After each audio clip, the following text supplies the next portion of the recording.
Greetings one and all, and welcome to the Mystic Mind Analysis. I am the Nightmare Rider, Major Mind, reminding you, as always, that even a cheeseburger can be deconstructed to the original source. Castle Sweet Castle addresses an important piece of character development for Twilight Sparkle and her friends, doing so in an ever-frequent slice of life format like the majority of Friendship is Magic episodes. The destruction of the Golden Oaks Library was a huge personal blow to Twilight at the end of Season 4, a sentiment shared by many of the fans of the show. As ridiculous as the petition to reinstate the library was, it shows just how important the location was, since it was not just Twilight's home, but also the stage for many of the most important events of the show, including Twilight's transformation into an alicorn. As such, it makes perfect sense to understand why Twilight would be so reluctant to immediately adopt her new castle as her home, especially given how she has never been one to see herself as superior to others because of her princess would. One of Pinkie Pie's jokes early in the episode does a very good job of illustrating this point without spelling it out literally for the audience.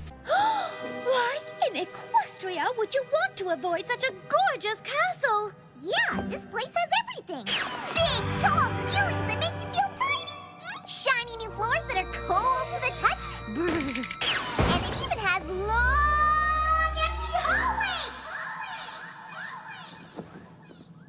Okay, I get it. Twilight made her home in a very simple environment, surrounded by books and few other personal items. As elaborate as the castle is, it is also a very sterile and empty environment, with much more empty space than Twilight is used to.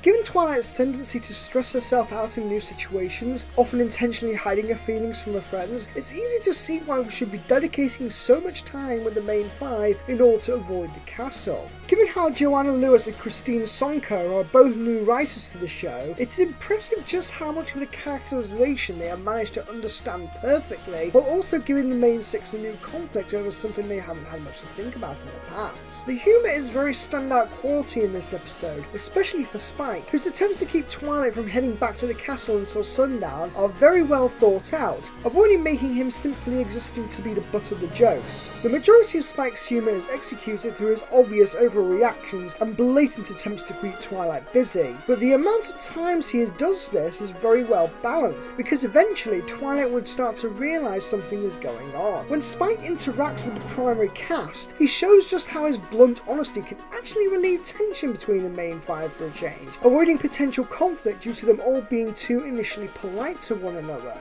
Man, this place looks terrible. Thank goodness Sunpony said something. It's pretty bad, right?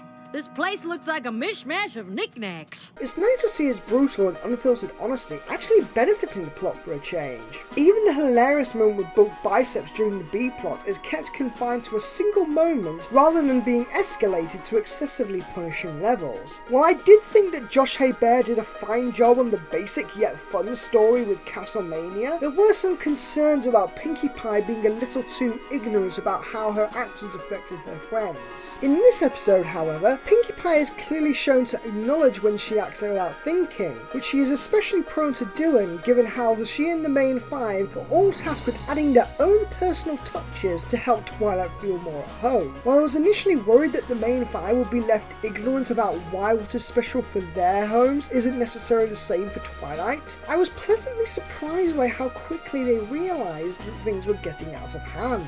This is important because it would be significantly harder to accept the main five as having good intentions with their methods of spicing up the castle if they had been shown to only care about the qualities of their own homes. At the same time, there is still a necessary level of this conflict, expressing their frustration at the pure-hearted actions making no progress. Applejack calming Pinkie down is yet another example of how balancing out the character assets and flaws makes the situation relatable. If we put ourselves in the proverbial shoes of these protagonists, we can understand the emotions they express, and in doing so understand that giving Twilight pieces of their own homes is not entirely illogical, considering how they are all very important in Twilight's life. However, in spite of this well-established character depth, I still think the conflict is very weak.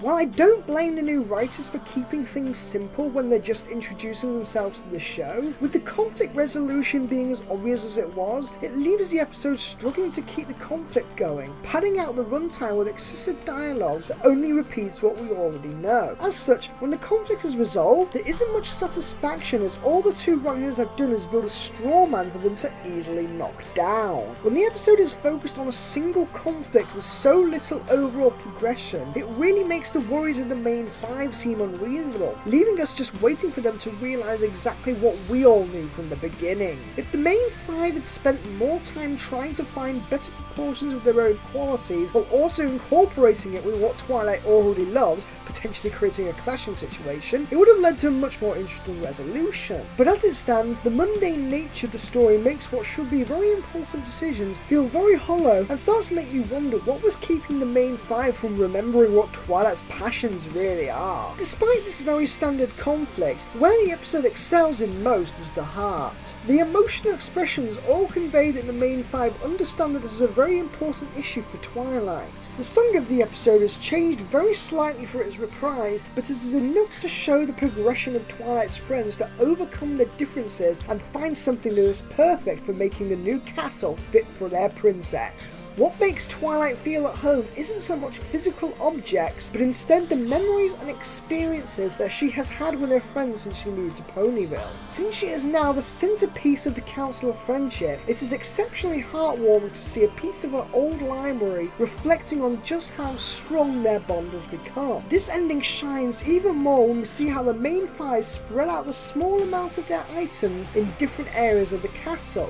I couldn't help myself. It was just begging for the personal touch. Truth be told, I couldn't either. Your kitchen might have some rustic farm decor, Twilight. And there may or may not be some daring do posters up in your library. And some stuffed animals in your bedroom. Filling out the empty halls was something that they each share a mutual interest in with Twilight. These are all small things that Twilight has contributed to her friends over the years, and now the favour is returned in making this castle feel just as special as the Golden Oaks Library used to be. Overall, this episode is above average, but not by a lot. I will give both new writers some slack considering this is their very first episode, especially when you consider just how well they understand all the characters, giving the story a big emotional weight through the minimal amount of events. It just would have been much better if the main five weren't learning something that they already should have known to begin with. I give Castle Sweet Castle a final grade of a straight B. Until the next time, this is the Nightmare Rider, Major Mind, writing out.